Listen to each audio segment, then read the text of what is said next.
I went to college in Washington, D.C. at American University, and soon after I graduated, the AFI started in Washington.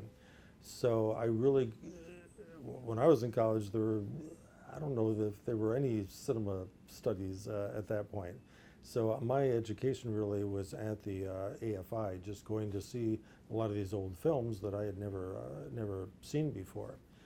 That and going to the Circle Theater, which Ted Pettis owned, which is a 700-seat theater near Washington Circle, where you could get a ticket book of 20 tickets, well, 10 double features for $10. And, but he was only paying $25 flat for the two films that he was playing. So even though the tickets were cheap, you know, you have several hundred college kids in there. That's where he made a lot of money. But I remember seeing The Boys in the Band and King of Hearts and a bunch of films that became repertory theater staples at the Circle. So between that and the AFI, that's really where I developed my love for the movies. And when I got into the business, it was just kind of fell into it. I didn't know what I was getting into.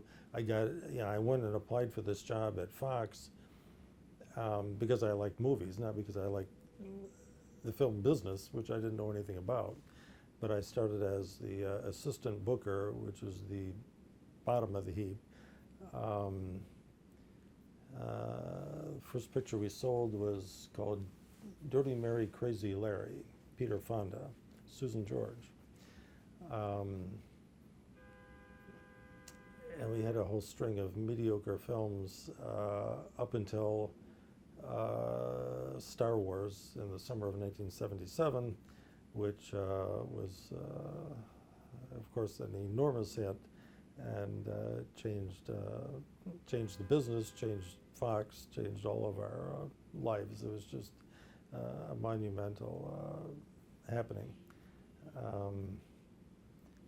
So that was the summer of '77, and I knew that by then I'd become a salesman there, and I knew that my next step up the ladder was to become a branch manager at one of the smaller branches, you know, Charlotte or Cincinnati or Buffalo or wherever. And I did not necessarily want to do that, so I'd always wanted to come to New York, and so when I had this offer from Cinema 5, I jumped at it, not really knowing what I was getting into. And 3 weeks later, I was sleeping on a guy's couch up in the Bronx, and had moved to New York, and it was a whole different world. So.